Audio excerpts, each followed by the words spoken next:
Boa noite. Esse é um vídeo especial de Natal preparado com muito carinho da nossa família, da nossa igreja, para a sua família. E a gente espera que vocês aproveitem muito esse vídeo, aproveitem muito o Natal, que é a lembrança do nascimento de Jesus, com muita responsabilidade em suas casas, gozando do cuidado de Deus e da bênção do nosso eterno Pai. Seja bem-vindo ao nosso vídeo, Deus te abençoe, aproveite com muito carinho esse vídeo que fizemos para você.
Eu leio Lucas capítulo 2, do verso 1 ao verso número 7. E o texto diz o seguinte: naqueles dias foi publicado um decreto de César Augusto, convocando toda a população do império para recensear-se. O primeiro recenseamento, foi feito quando Quirino era governador da Síria. Todos iam alistar-se, cada um à sua própria cidade. E José também subiu da Galiléia, da cidade de Nazaré, para a Judéia, a cidade de Davi, chamado Belém, por ser ele da casa da família de Davi, a fim de alistar-se com Maria, sua esposa, que estava grávida. Estando eles ali, aconteceu completarem-se os dias, e ela deu à luz o seu filho primogênito, enfaixou e o deitou numa manjedoura, porque não havia lugar para eles na hospedaria. Até aqui. Vamos orar? Senhor, a Tua palavra é lâmpada para os nossos pés e luz para o nosso caminho. Nós oramos pedindo que o Senhor fale aos nossos corações e traga a lembrança do nascimento do seu Filho Jesus aos nossos corações nesse dia tão especial. Que o Senhor nos abençoe e que o Senhor me use para a sua glória, que as palavras dos meus lábios e o meditar do meu coração sejam agradáveis à Tua presença, porque o Senhor é a nossa rocha. e o nosso Redentor. Amém e amém. Muito bem, eu queria apenas trazer dois contrastes muito importantes nesse texto que nos ajudam a entender o significado do Natal. O primeiro desses dois contrastes é o contraste que está presente no fato de que Jesus nasceu numa estrebaria, numa manjedoura. Nós precisamos entender o contexto e o significado dessa fala à luz do que se praticava na época. E entendendo isso melhor, também entendemos o papel e a graça que é receber Jesus no mundo em que vivemos como Filho de Deus encarnado para morrer na cruz em nosso lugar. Aquele tempo, as hospedarias eram construídas em 2 andares, e no andar de cima ficavam as pessoas que pagavam pela hospedagem, as pessoas que chegavam até a cidade e com alguma importância de dinheiro conseguiam pagar por um tempo, como os hotéis que temos. No entanto, no andar de baixo havia um lugar dessas estrebarias reservado, dessas hospedarias reservado para que as pessoas pudessem deixar ali os seus animais, deixar ali os seus pertences que carregavam consigo nas viagens e deixar ali também os seus escravos, os seus servos que os acompanhavam. Então percebam o movimento que era feito. O andar de cima era o andar das pessoas importantes, era o andar das pessoas que pagavam, era o andar das pessoas que viajavam e recebiam o seu merecido descanso. O andar de baixo era o andar das coisas, era o andar dos animais e era o andar dos escravos. Então, nós lemos no texto que na época de César Augusto, imperador de Roma, esse imperador convoca a todo o povo a um recenseamento. Então, vemos José saindo da Galileia, indo em direção à Judeia, saindo de Nazaré, indo em direção a Belém, e ele chegando a Belém, não encontrando lugar para ficar. Ele tem ou encontra o seu lugar em meio a escravos, em meio a animais, em meio a coisas. E é justamente neste primeiro contraste que nós podemos perceber a importância do nascimento de Jesus.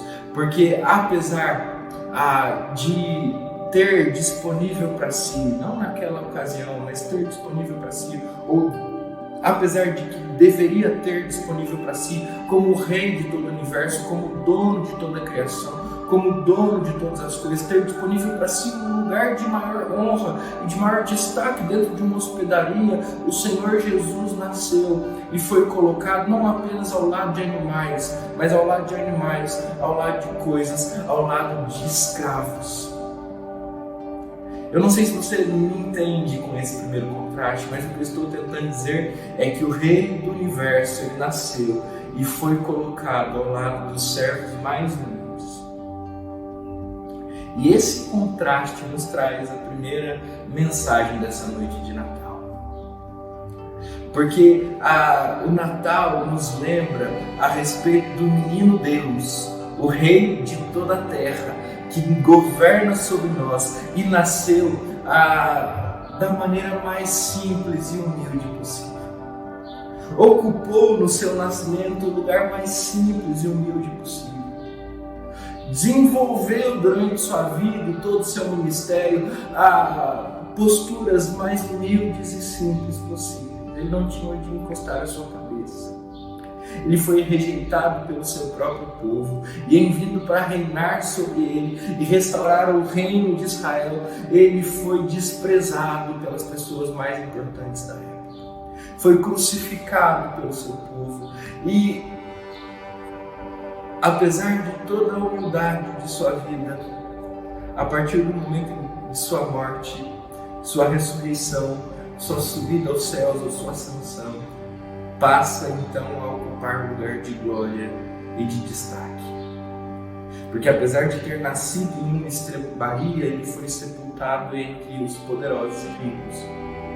Porque José de Arimateia era devoto, seguidor do Senhor Jesus.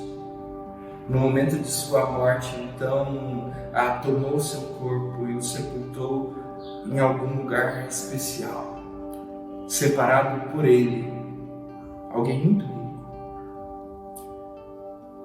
Não obstante a isso, depois de sua ressurreição, com seu corpo já glorificado, agora não mais um humilde servo, mas um rei poderoso que venceu a morte, Jesus dá as últimas instruções aos seus discípulos e sobe aos céus, para agora sim assentar, não mais numa manjedoura, não mais no lugar humilde, não mais no lugar do servo, mas sim no lugar do rei de todo o universo. E então voltamos, depois de tudo isso, para o lugar onde Jesus nasceu, que nos comunica que o Rei de todo o universo escolheu nos servir, escolheu ocupar o lugar do escravo, ao lado dos animais, ao lado das coisas, o lugar do servo, para que com a sua vida nós fôssemos servidos e para que com a sua vida nós nos reconciliássemos com Deus. Essa é a mensagem do Natal. Jesus nos serve com a sua vida para que nós pudéssemos ser reconciliados com Deus. O segundo contraste encontrado nesse texto é o modo como Jesus é tratado à luz do texto de Ezequiel, capítulo 16, versículo 4. Parece pouco, mas nos leva a uma outra conclusão importantíssima para a nossa vida. O texto diz que ao nascer, Maria fez todo o ritual necessário e de costume da época com relação ao seu filho Jesus. Ela o enrola em panos, ela o lava, ela o limpa. E é interessante quando vemos esse fato à luz do que acontece, ou do que Deus está falando ao povo de Israel, no capítulo 16, versículo 4 e 5 do livro de Ezequiel, quando o profeta usado por Deus diz o seguinte: quanto ao teu nascimento, Israel, no dia em que nascestes, não foi cortado teu umbigo, nem te foste lavado com água para te limpar, nem esfregada com sal, nem envolta em faixas. Não se apiedou de ti olho algum para te fazer alguma dessas coisas, compadecido de ti, antes foste lançado em pleno campo, no dia em que nasceste, porque tiveram nojo de ti. Eu não sei se você entende esse segundo contraste de pronto, mas eu quero explicá-lo a você. Porque na história do povo de Israel, à medida em que o povo de Israel vai desenvolvendo-se debaixo da soberania de Deus, ele encontra os seus pecados, ele encontra as suas limitações, ele encontra o seu cativeiro na Babilônia, ele encontra a sua crueldade, a sua maldade, a sua podridão, a sua depravação. E na sua depravação ele encontra a sua natureza caída, pecaminosa, ele encontra a sua natureza de filho da desobediência. E é por isso que quando o profeta Ezequiel refere-se ao povo de Israel, ele refere-se a um povo que se compara a um filho que foi abandonado no deserto, um filho que não foi amado, um filho que não foi desprezado. E se nós continuássemos a ler o texto, um filho que, apesar de toda a sua trágica história, foi adotado por Deus, foi resgatado por Deus. E a questão então é como esse filho foi adotado e resgatado por Deus. Como é que o povo que não tinha pai, não tinha mãe, não foi cuidado no dia do seu nascimento e sim desprezado no meio do deserto, como esse povo passou a ser chamado povo de Deus, filho de Deus.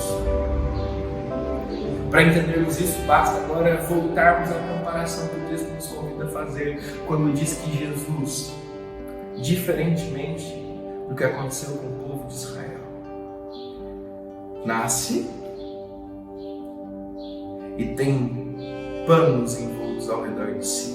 Ele é cuidado, ele é amado, ele é desejado, não só por Maria, não só por José, mas pelos céus. Não só pelos céus, mas por todo o povo judeu, porque ele é o Filho amado de Deus. Ele é o que a Bíblia chama o Filho unigênito, o Filho único de Deus. O texto diz que Jesus é o Filho primogênito de Maria, mas quando nós continuamos a ler o capítulo 2 de Lucas, nós vamos conhecer a história de Jesus e nós vamos perceber que Jesus, no momento do seu batismo, é chamado de filho amado por Deus, aquele filho em quem Deus tem o seu prazer.